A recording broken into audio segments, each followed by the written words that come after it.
confesso que eu tinha um tema aqui em mente, eu ia falar sobre Noé. Eu não gosto de Noé, né? E Deus fala, não, você não vai falar de Noé, você vai falar, né? A mensagem que eu tenho para hoje.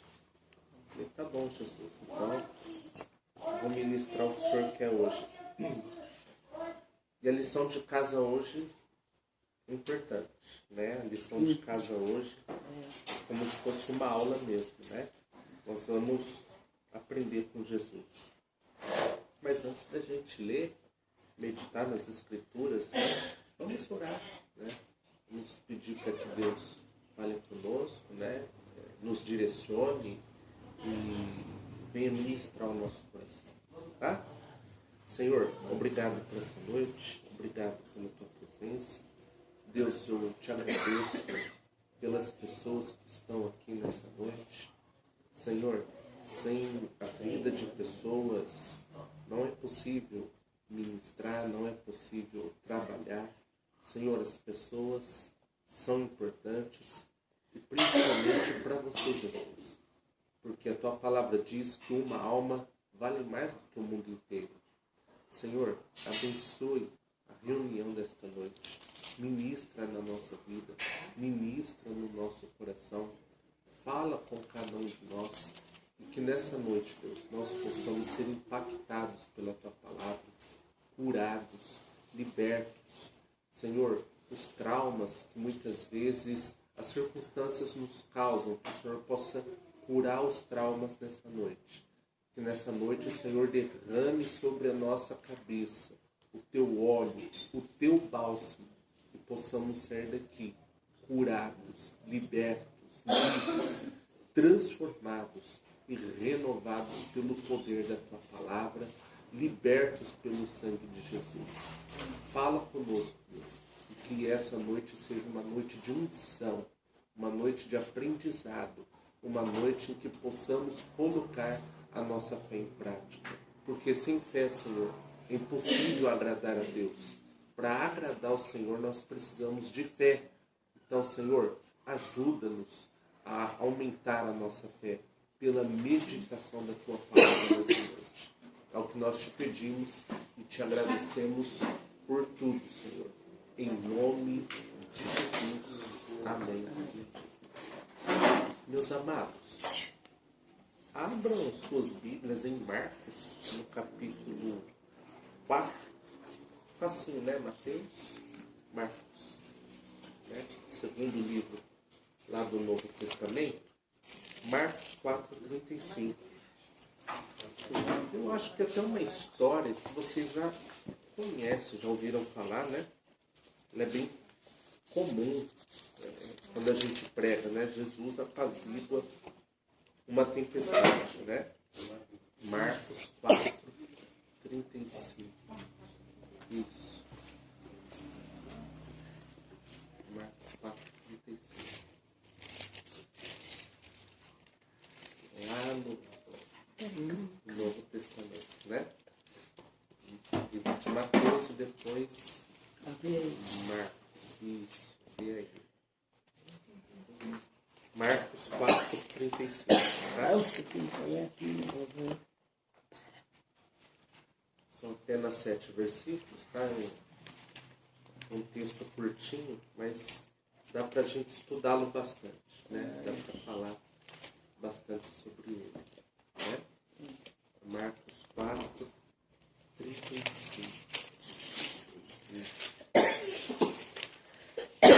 Como está você enrolando? Estou enrolando. Não sei. Não consigo nem achar. Muita letra. Muito bem. Ó, diz assim. Todos acharam? Você não espera. Acharam? Ó, diz assim. Naquele dia, sendo já tarde, disse-lhes: passemos para outra margem. E eles, deixando a multidão, o levaram consigo, assim como estava no barco. E haviam também com ele outros barquinhos. E levantou-se grande temporal de vento, e subiam as ondas por cima do barco, de maneira que já se enchia de água. E ele estava na popa dormindo. sobre uma almofada e despertaram-no, dizendo: Mestre, não te importa que pereçamos? E ele, despertando, repreendeu o vento e disse ao mar: Cala-te, aquieta-te. E o vento se aquietou, e houve grande bonança. E disse-lhes: Por que sois tão tímidos? Ainda não tendes fé? E sentiram grande temor, e diziam uns aos outros: Mas quem é este que até o vento e o mar lhe obedecem? Vamos falar um pouquinho sobre a vitória sobre o perigo, né? A gente vê aqui no texto, né, que Jesus dá uma ordem para os discípulos, né? Olha, vamos passar para outra margem, para o outro lado, né? E os discípulos simplesmente obedecem. Mas no meio do caminho há um imprevisto, né? Que os discípulos não contavam, né? Veio uma tempestade e a Bíblia diz que a tempestade não era uma tempestade comum, era uma tempestade violenta, né? Estava enchendo o barco. E aí os discípulos, né, apavorados, falaram: bom, se encher mais, vai afundar com todo mundo aqui dentro, né? Falaram: bom, a solução tem Jesus. Né? Acordaram: mestre, olha, não te importa que pereçamos, né? O senhor está dormindo aí na popa, não está vendo a chuva cair, não está vendo que está alagando tudo o barco, nós vamos morrer, o senhor não vai fazer nada? Jesus olha, mas, né, a fé de vocês ainda está pequena, tem que crescer mais. Espera aí, vou dar um jeito nessa situação, né? Acredito que Jesus ergue as mãos, né? Ele repreende o vento, o mar, e a Bíblia diz que a tempestade obedece e tudo se faz uma grande bonança instantaneamente, né? Os discípulos ficam atemorizados, né? Nossa, mas quem é esse? Né? Até o vento e o mar lhe obedecem. O que nós podemos aprender com isso? Algumas lições, né? Nós vamos aprender aqui com Jesus. A expressão naquele dia refere-se ao dia em que Jesus proferiu as parábolas do reino. Havia ensinado a palavra a seus discípulos e agora lhes dá uma prova prática para ver o quanto aprenderam. Né? Gente, a palavra de Deus, ela é para ser lida, mas ela é também para a gente aprender com ela. Tá? É importante ler a palavra? É importante. Mas eu preciso estar aberto ao quê? Ao aprendizado. Né? Eu preciso estar aberto ao quê? Ao ensino. Né? É como aquele aluno. Se ele vai na escola, não quer aprender, não quer fazer as atividades, não quer fazer nada, ele vai reprovar. Porque ele não está aberto ao ensino. Com Jesus é a mesma coisa. Quando Jesus nos ensina a sua palavra, nós temos que nos perguntar: Senhor, qual é a lição de casa? O que o Senhor quer que eu aprenda com isso? Né? Então, Jesus tinha ensinado e agora ele estava dando o quê? A prova prática, a avaliação, para falar: olha, agora eu vou dar uma avaliação, já dei a teoria, eu quero ver se vocês vão passar na prova ou não. Né? Afinal, ouvir a palavra de Deus deve produzir fé. Não precisa abrir, mas eu vou abrir para você em Romanos 10, 17, que diz assim, ó, Romanos 10, 17. Não precisa abrir não, tá? Ó, de sorte que a fé é pelo ouvir, e o ouvir pela palavra de Deus. Então a fé vem pelo ouvir e o ouvir a palavra de Deus, né? Então, se eu quero ter fé, eu preciso ouvir a palavra de Deus, né? Estar atento, quando vir as situações, procurar colocá-la em prática, né? E aí eu vou produzindo fé, né? A fé sempre deve ser testada. Que nem se você compra um carro, ele já foi testado um dia. Se você compra um aparelho celular, ele foi testado, né? uma mesma cadeira, elas são testadas, né? Não importa se é de plástico, né? Ou de madeira, elas são testadas. Para quê? Para a pessoa não cair, né? Tudo precisa ser testado. E a nossa fé também, né? Precisa ser testada. Né? E Jesus testa a nossa fé para que sejamos o quê? Cristãos aprovados, né? Não basta aprender uma lição ou ser capaz de repetir um ensinamento. Devemos também ser capazes de praticar essa lição pela fé. E esse é um dos motivos pelos quais Deus permite situações difíceis em nossa vida, né? Então, às vezes, você está fazendo tudo certinho, né? E vem as situações difíceis. E você fala, mas, meu Deus, não era para melhorar? É para melhorar. Para melhorar a nossa fé. Melhorar o nosso caráter. Melhorar nosso relacionamento com Deus. Melhorar o nosso cristianismo. Sim, é para tudo melhorar. E para a situação melhorar também. Né? Porque Jesus não repreendeu o mar, o vento, a tempestade, ele repreendeu. Então, sim, as situações vão melhorar. Mas primeiro, quem tem que melhorar sou eu. Quem tem que melhorar o meu cristianismo sou eu. É a minha fé que tem que ser melhorada. É o meu caráter. Então, né, se Deus permitir situações difíceis nas nossas vidas, a gente não tem que olhar isso com desprezo, né, com aquele olhar de preocupação. Nossa, né, mais um desafio. Não, você tem que ter o olhar de fé. Puxa, Deus está permitindo, porque eu estou obedecendo a Ele. O que eu devo aprender? O que Jesus quer me ensinar? Eu não vou ficar abatido, prostrado, triste, chateado. Não, eu vou orar e eu vou ver o que Deus quer que eu aprenda, né? Para que a minha fé seja o quê? Aperfeiçoada e aprovada, né? Quem mais? Jesus sabia que uma tempestade se aproximava. Com certeza, pois sabia... Aqui é uma pergunta, né? Desculpa. Jesus sabia que uma tempestade se aproximava? O que vocês acham? Sabia ou não sabia? Sabia, né?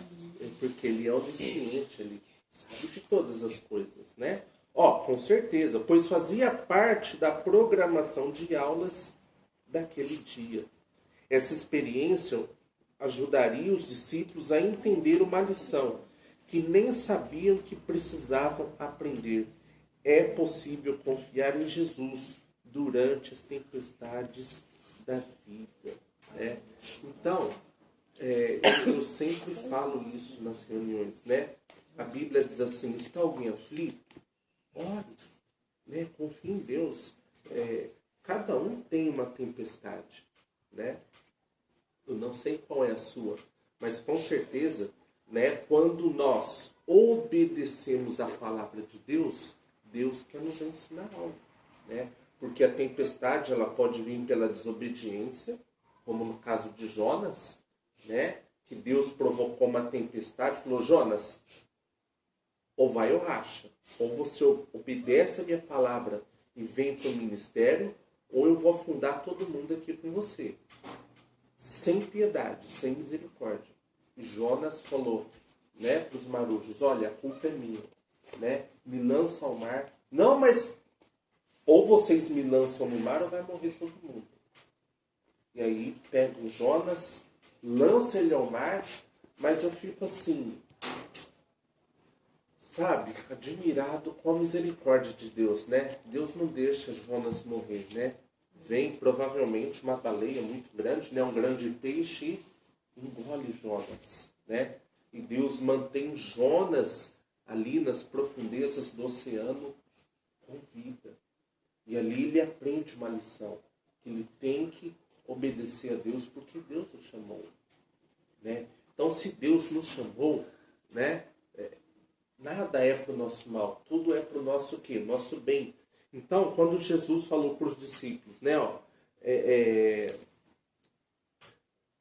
aqui, passemos para outra margem, né, eles deixaram a multidão, levaram consigo, né, levaram Jesus junto, assim como estava no barco, e havia também com ele outros barquinhos. Então, além dos discípulos, estavam outros barquinhos, né? Eles não estavam sozinhos, humanamente. E levantou-se grande temporal de vento, e subiam as ondas por cima do barco, de maneira que já se enchia de água, né? Então, muitas vezes, isso acontece na nossa vida, né?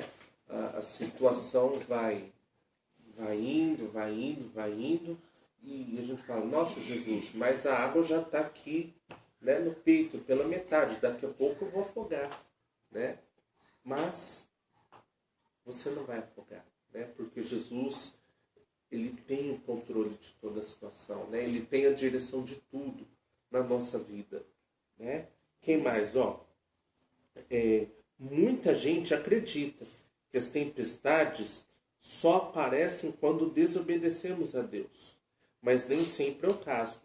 Jonas viu-se em meio a uma tempestade por causa de sua desobediência, mas os discípulos passaram pela tempestade por causa de sua obediência ao Senhor, né? Então, eu te recomendo algo. Querendo eu e você ou não, vamos passar por tempestades. Mas é melhor pela obediência do que pela desobediência. Por quê? Meu querido, pela desobediência é por nossa conta e risco. Estamos literalmente sozinhos. Mas pela obediência, não. O Senhor está presente. O Senhor garante a vitória. O Senhor tem o controle de tudo. Então é melhor estar numa tempestade pela obediência do que pela desobediência, né? A localização geográfica do Mar da Galileia, né, que é onde eles estavam, no Mar da Galileia, é propícia ao aparecimento de tempestades repentinas e violentas. A tempestade descrita aqui deve ter sido particularmente violenta, uma vez que foi capaz de deixar até pescadores experientes como os discípulos em pânico. Havia pelo menos 3 bons motivos para que nenhum deles se sentisse perturbado, apesar de a situação parecer tão ameaçadora, né? Eu acho interessante, né, que a Bíblia fala que levantou-se grande temporal, né, e subiam as ondas por cima do barco, né, de maneira que já se enchia o barco de água. E o interessante aqui é que não eram pessoas assim comuns, eram pessoas do mar. Eram pessoas acostumadas com esse tipo de situação. Eram pescadores experientes. Provavelmente não foi a primeira tempestade que surgiu na vida deles, né? Durante seus anos de experiência, seus anos de pesca, eles já deveriam ter passado por isso outras vezes, mas essa situação era diferente. Era uma situação em que a fé deles devia ser testada. Eu acho que, né, a ponto das ondas, né, a Bíblia diz que as ondas vinham por cima do barco. Então você imagina ali, todo mundo molhado, cansado, né, tirando a água, e nada resolvia. Né? Então, e muitas vezes, não é o que acontece com a gente. Mas, né, eu tenho experiência nesse ramo de trabalho, né? Por que eu fui demitido? Né? Mas eu gosto de me relacionar com as pessoas. Por que às vezes surge a traição, surge a inveja? Né? Por que surge pessoas que falam mal da gente pelas costas? Porque é tempestade. Né? São pessoas usadas por demônios que querem tirar sua paz, demônios que são causas de inveja, de intriga, de oposição, né? Em nome de Jesus, o Senhor vai repreender esse vento e vai dar um fim nessa situação, né? Porque aonde tem, né, a fofoca, a inveja, a maledicência, né? O falar por trás, pelas costas, a falta de honestidade, a falta de sinceridade. Há demônios, né? São pessoas possuídas e que precisam ser libertas urgentemente. Eu não sei qual é a sua situação, né? Às vezes pode ser na área financeira, pode ser na área matrimonial, você está passando por uma tempestade, ou pode ser com, não sei, os filhos, ou alguém. Nossa, mas né, eu sou uma pessoa boa para essa pessoa, né? Sou experiente nisso. E aonde eu sou mais experiente é onde eu estou sendo mais testado. Quando a gente obedece a Deus, sim, né? Aonde a gente é mais experiente, muitas vezes, é onde a gente é mais testado. Mas maior aquele que está em nós, né? Do que aquele que está no mundo. Deus é maior. E aí, né, o nosso estudo continua. Em primeiro lugar, tinham a promessa de Jesus, de que chegariam ao outro lado, né? Aqui no primeiro versículo, Jesus disse, passemos para outra margem. Então Jesus deu a palavra, olha, nós vamos chegar a outra margem, né? Quando Jesus fala, né, no mundo tereis aflições, mas tem de bom ânimo, eu venci o mundo.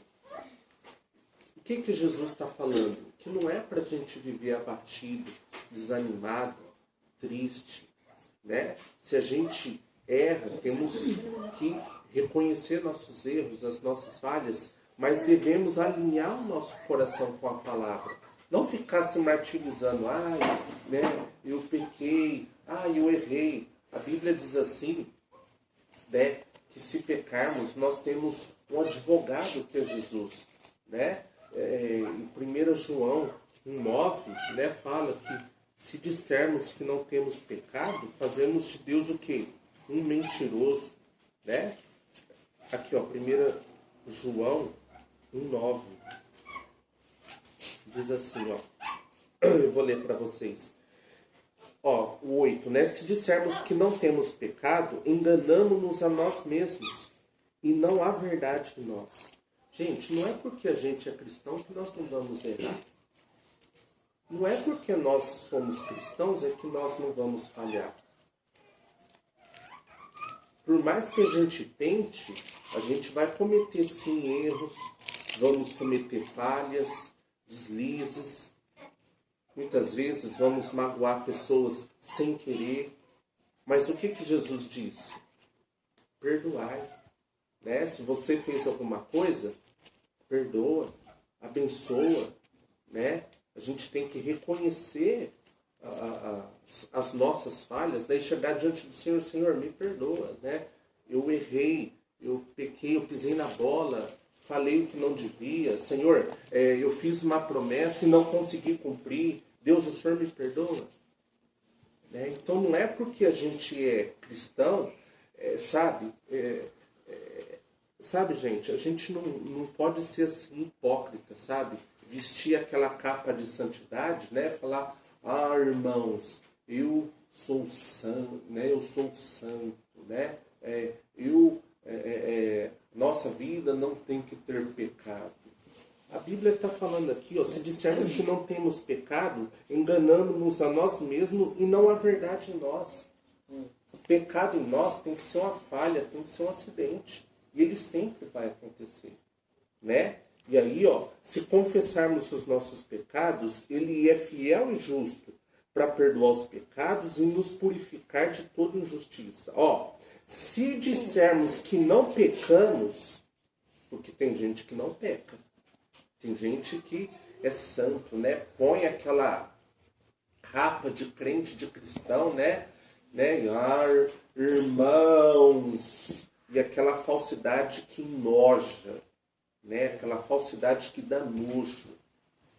Olha o que diz a Bíblia. Se dissermos que não pecamos, fazemo-no mentiroso, e a sua palavra não está em nós. Então, se alguém fala que não erra, que não peca, faz de Deus um mentiroso. A verdade tem que estar em nós. Senhor, eu erro, eu sou falho, mas Senhor, todos os dias eu estou procurando alinhar o meu coração com a sua palavra. Isso é cristianismo.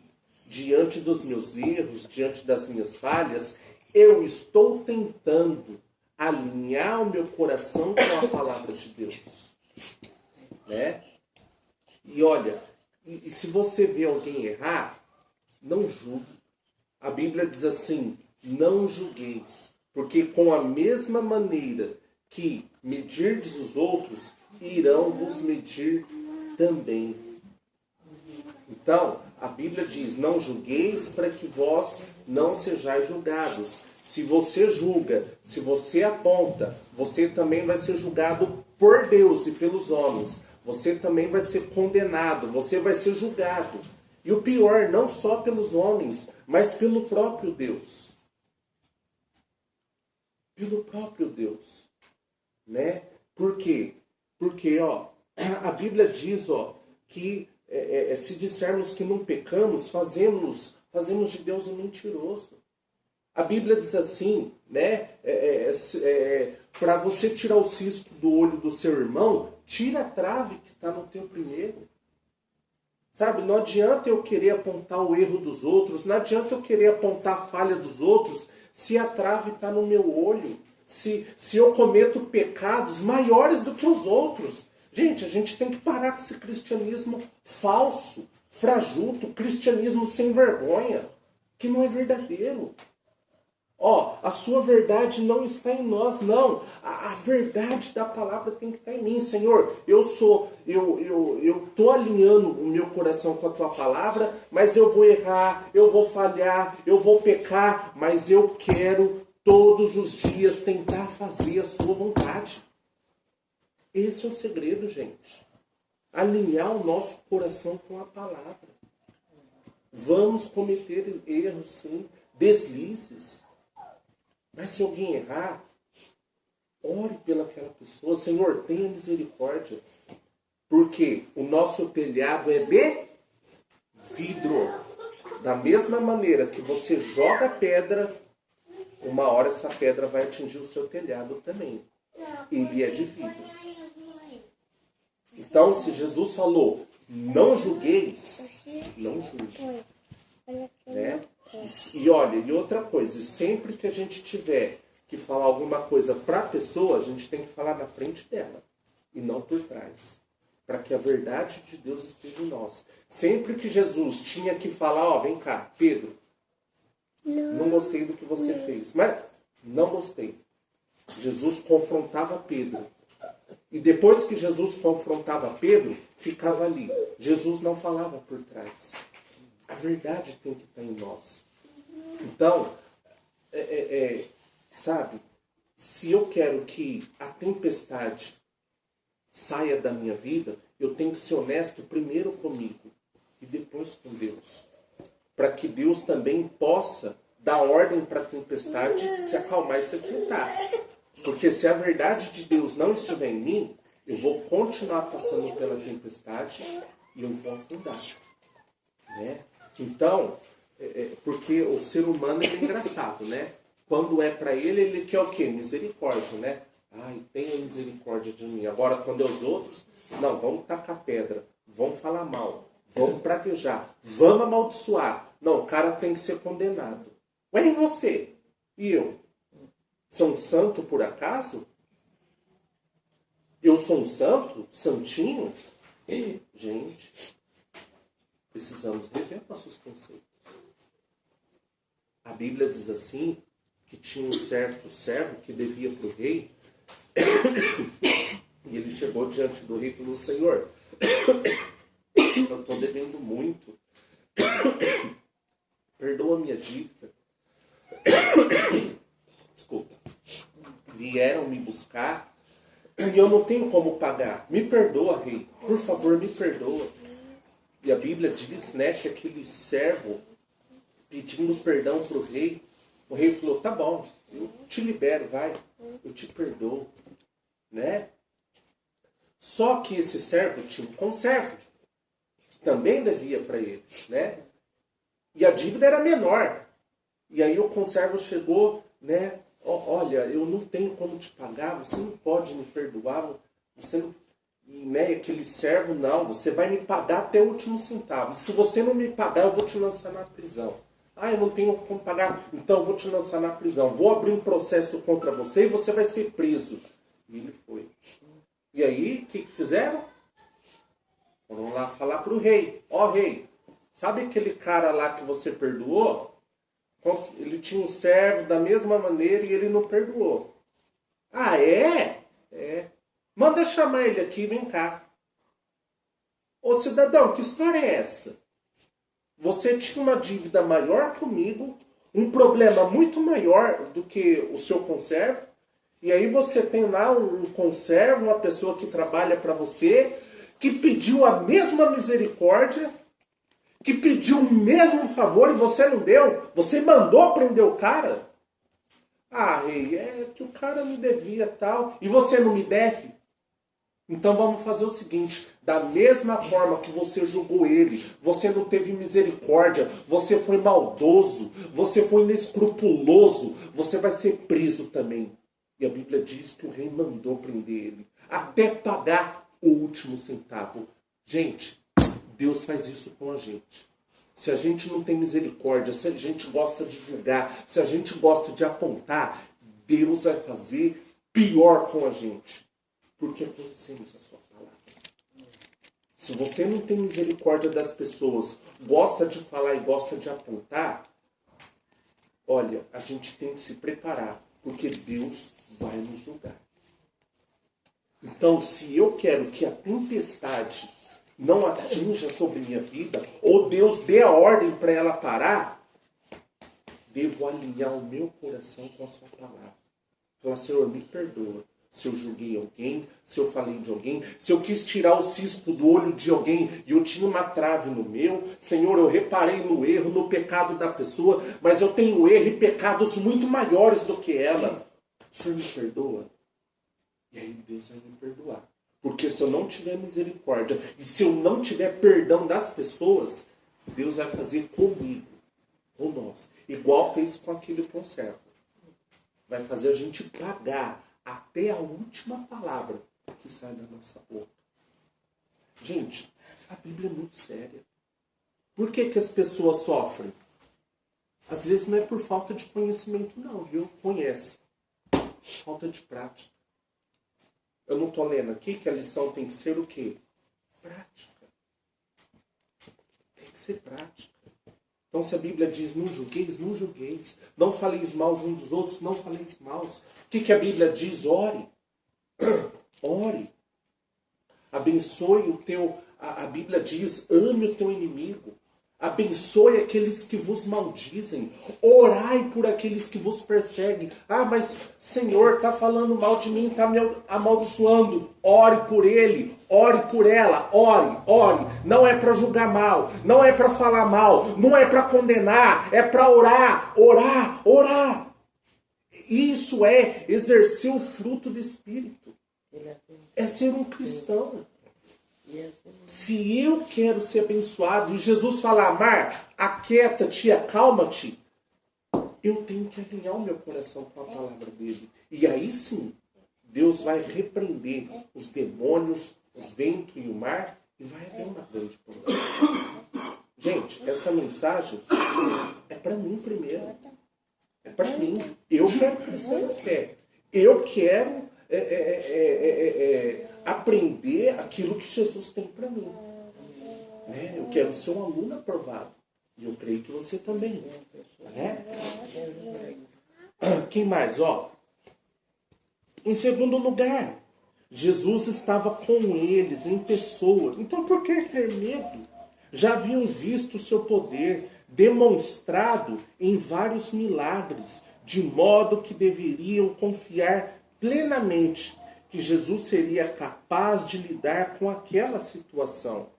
Por algum motivo, os discípulos ainda não haviam entendido que Jesus era de fato o Senhor de todas as situações. Olha aqui no versículo 38, e ele estava na popa dormindo sobre uma almofada, e despertaram-no dizendo: mestre, não te importa que pereçamos? Gente, eu já fiz essa oração. Sabe, eu estou aqui diante de Deus sem hipocrisia, sem mentira. Minhas mãos estão limpas diante do Senhor, meu coração está puro. Eu já fiz essa oração. Deus, o Senhor não está vendo? O Senhor não vai fazer nada? Deus, e aí? O bicho está pegando, a pipoca está pulando, o chicote está estralando e o Senhor não vai fazer nada? Eu já fiz essa oração, gente, igual os discípulos. Mas o negócio é você orar, é você se jogar diante de Deus, é você gritar, é você clamar, é você depender dele. Gente, isso é cristianismo roxo, de verdade, que você sente na pele o poder de Deus, a glória dele se manifestando. Não é aquele negócio, blá, blá, blá, blá. Não, não. É ali no dia a dia, quando o leão está ali do seu lado e Deus manda o anjo fechar a boca dele para não te engolir. Isso é presença de Deus, isso é poder de Deus, é isso que a gente tem que viver. A glória de Deus ali, ó, do nosso lado, dia a dia. Né? Fechando a batalha com o mal. Eita, estourou a bexiga. Né? Quem mais? Ó. E sempre que eu orei, Deus me respondeu. Se você orar, Deus vai te responder, né? Ó, por fim, podiam ver que mesmo em meio à tormenta, Jesus estava absolutamente tranquilo. A gente fica ansioso, bravo, nervoso, irritado, chateado. Mas tudo ao contrário de Jesus. Jesus estava dormindo, tranquilo, sem preocupação nenhuma. Porque ele estava no controle de tudo. Então vocês estão entendendo que eu e vocês precisamos aprender com Jesus? A gente perde o sono, fica... Né, dá até pesadelo, né? Nossa, sonhei com um monte de boleto, sonhei com fulano me cobrando, tá amarrado, diabo, misericórdia, né? A gente fica apavorado, né? Bravo, chateado, bicudo, né? Não deu certo. Jesus estava tranquilo e com ondas, né? Por cima, o bicho cuidando. Estava tranquilo e dormindo. Descanse em Deus. Ore. Ore. Descanse em Deus. Pega o seu coração e fala: Senhor, está aqui, ó. Acalma ele, Senhor, meu coração. Senhor, desculpa. Tem uma tempestade, Senhor, mas não é por fora, é aqui dentro, Senhor. O meu coração, minha vida emocional, minha vida sentimental, Senhor, a minha cabeça está uma tempestade. Deus, faz acalmar. Me ajuda, Deus. Ah, gente, quando você faz essa oração, sabe, há uma grande bonança dentro de você, há uma grande bonança no seu interior, né?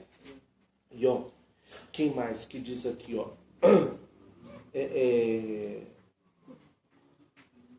esse fato por si mesmo deveria tê-los encorajado. Jesus fazia a vontade do Pai e sabia que Deus estava cuidando dele. Então aproveitou para dormir. Meu querido, minha querida, Jesus está cuidando de você. Para de ficar preocupado. Não fica, sabe, em meio às tormentas, atribulado. Jesus está cuidando. Descansa nele, né? Ó, Jonas dormiu durante a tempestade por causa de uma falsa sensação de segurança, apesar de estar fugindo de Deus. Jesus dormiu na tempestade porque sentia-se verdadeiramente seguro na vontade de Deus. Então, se sinta seguro na vontade de Deus, né? Sabe, busque a presença dele, busque a palavra dele. você vai ficar em segurança, né? Não é o que todos nós buscamos para a nossa vida? Segurança. Busque refúgio, segurança na palavra, né? E Deus vai te atender. Quem mais? Jesus dormiu na tempestade, né? Porque se sentia seguro.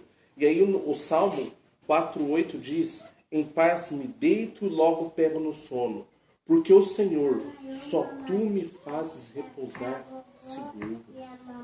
Então, Deus te dá segurança, meu querido. Segurança no seu casamento, segurança no seu trabalho. Deus te dá segurança na sua família. Ele está cuidando de você.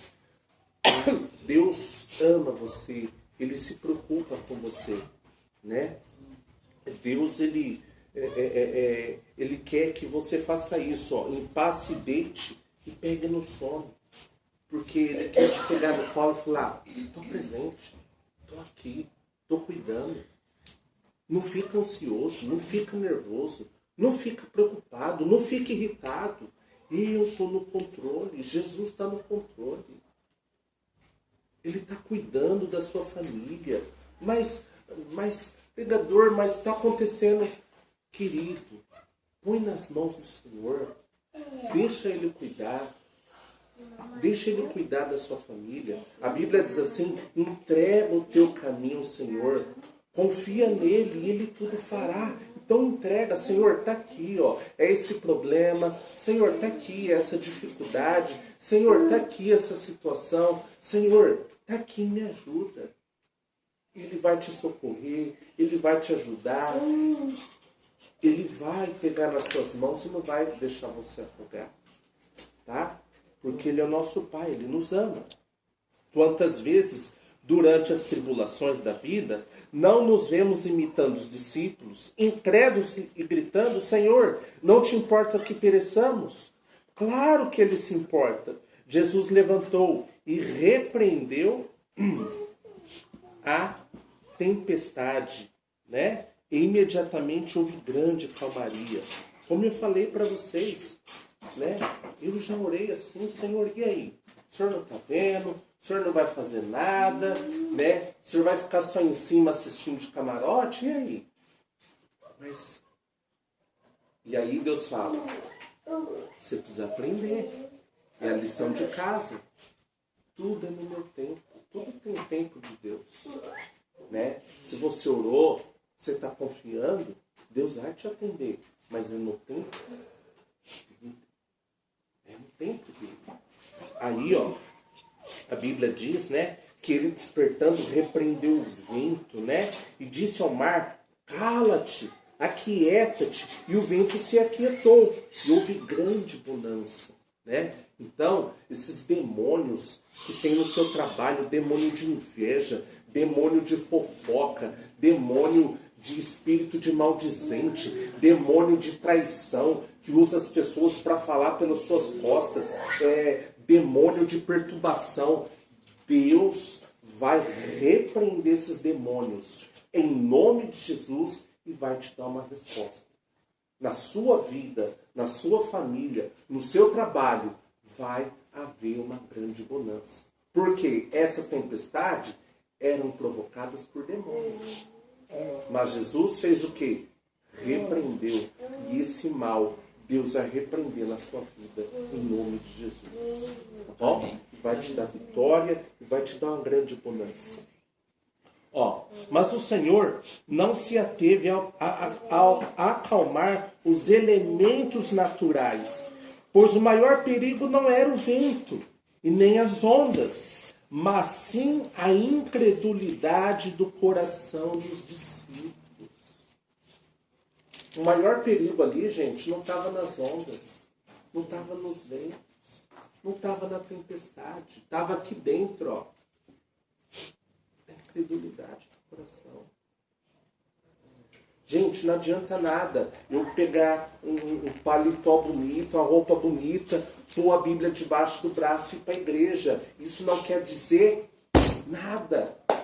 Muitos me dirão naquele dia: Senhor, Senhor, nós expulsamos demônios em Teu nome. Senhor, fizemos milagres. fizemos cura, Senhor, construímos catedrais. Jesus vai falar o que para essas pessoas? Nunca vos conheci. Apartai-vos de mim, vós que praticais a iniquidade. O problema está aqui, gente. Terno bonito, roupa bonita, para Deus isso é lixo, não significa nada. Jesus falou para os fariseus, ó, vocês ficam aí, ó, todos bonitos, né? Falou para os fariseus, vocês são sepulcros caiados, porque por fora vocês são lindos, vocês são religiosos, vocês são assim, um espetáculo para o povo, mas para Deus isso não vale nada. O coração de vocês está sujo, tem que ser limpo, tem que ser convertido, tem que ser transformado.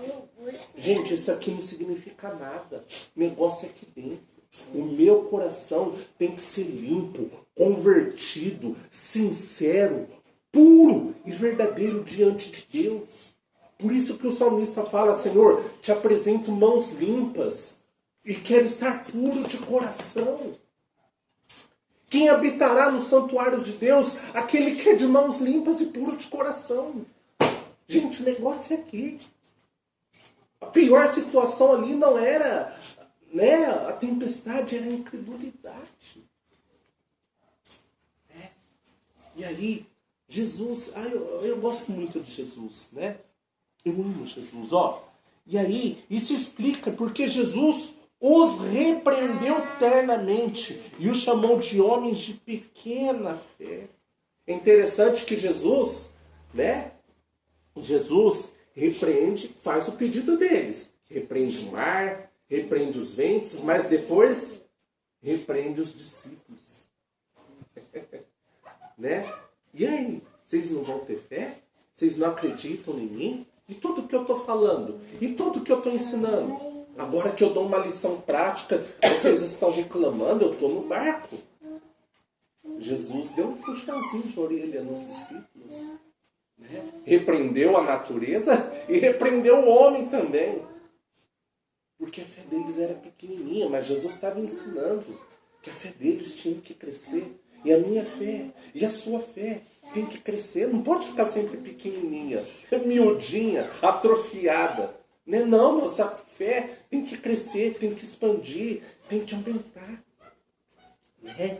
Quem mais? Ó, haviam visto Jesus ensinar a palavra e até mesmo realizar milagres. Ainda assim não tinham fé. Esse medo decorrente da incredulidade levou-os a questionar se Jesus de fato se importava. Devemos ter cuidado com o perverso coração de incredulidade. Tá? Vou ler aqui, eu já termino. Hebreus 3:12. Hebreus 3:12. Então, o nosso coração tem que ser tratado pelo Espírito Santo todos os dias, né? Ó, Hebreus 3:12. Olha o que diz aqui, ó. Vede, irmãos, que nunca haja em qualquer de vós um coração mau e infiel para se apartar do Deus vivo. Ó, vede, irmãos, isso aqui ele está falando para a congregação, para cristãos, para pessoas que conheciam a palavra, né? Ó, que nunca haja em qualquer de vós um coração mau e infiel. Então, é interessante que a Bíblia aqui não está falando de demônios, está falando do coração humano, da pessoa. Tem gente que tem um coração mau, ruim, né? Perverso, ó, para se apartar do Deus vivo. Se o nosso coração está assim, gente, precisamos nos converter urgentemente a Deus. Tirar esse coração mau, ter um coração bom, para que possamos estar o quê? Conectados com Deus, alinhados com a palavra. Então, vocês estão percebendo que isso aqui não adianta nada, ó. Gente, isso aqui não adianta nada. O negócio é isso aqui, ó. Coração puro, um coração verdadeiro diante de Deus, alinhado com a palavra dele, né? E aí, ó, essa foi apenas uma das muitas lições que Jesus ainda ensinaria seus discípulos nos arredores do mar da Galileia. E cada lição revelaria uma verdade nova e maravilhosa sobre o Senhor Jesus. Então essa tempestade não é para te derrotar não, meu lindo e minha linda. É para revelar uma verdade nova de Jesus para você. Se você está passando essa tempestade e acha que é apenas para Deus testar a sua fé, claro que não. Ele vai te recompensar. Depois da tempestade, o que? Vem uma bonança. E depois das lutas, vem a recompensa, vem a bênção, vem a resposta para a sua oração, vem o milagre. Porque Deus é recompensador daqueles que o buscam. Então Deus vai te recompensar, tá bom? Ó, os discípulos sabiam, né, que ele tinha autoridade para perdoar pecados, né, expulsar demônios, realizar curas. Com essa experiência, descobriram que possuía autoridade até mesmo sobre o vento e o mar. Assim não tinham motivos para temer, pois o Senhor estava sempre no controle da situação. Deus está no controle da situação, tá? Mas tem mais uma coisa aqui, né, que os discípulos descobriram, que eles precisavam melhorar, que o seu coração tinha que amadurecer mais, tinha que estar mais perto de Deus, né? Eles descobriram nessa tempestade a revelação de Jesus para eles, a revelação da palavra para eles, que a fé deles estava pequena e tinha que aumentar mais, né? Então, se a nossa fé está pequena, vamos aumentar, vamos ler a Bíblia, vamos orar, vamos buscar a Deus, vamos viver a sua palavra em santidade, né? Para quê? Para que o nosso coração esteja alinhado com Deus. E naquele dia nós possamos ser aprovados. A ponto do Senhor falar: vinde benditos de meu Pai, e possui por herança o reino que está preparado desde a fundação do mundo. Né? Então que eu e você possamos estar preparados para aquele dia e preparados sempre para fazer a vontade do nosso Mestre. Tá bom? Porque Ele é recompensador daqueles que o buscam. Tá? Quando Jesus falou: olha, eu tenho a palavra para você. É para você, para o William. Eu falei: Deus, obrigado. Obrigado, Deus. Eu precisava dessa palavra. Eu precisava, Senhor, desse amor, desse confronto, desse choque, Jesus. Eu precisava, Jesus, da tua palavra me ensinando que eu preciso melhorar como cristão. Né? E à medida que a gente vai melhorando, nós vamos sendo mais abençoados. Tá bom? Não sei se a palavra serviu para você, mas para mim serviu. Me fez crescer, me fez ter mais fé, me fez mais chegar pertinho dele. Né? Mas eu quero que Jesus te abençoe nessa noite, tá? Porque a palavra ela vem para fazermos crescer, né? Estarmos mais pertinho de Deus. Tá bom? Vamos orar? Vamos falar com Deus? Fecha seus olhos, né? Vamos pedir para que Deus abençoe cada um de nós nessa noite.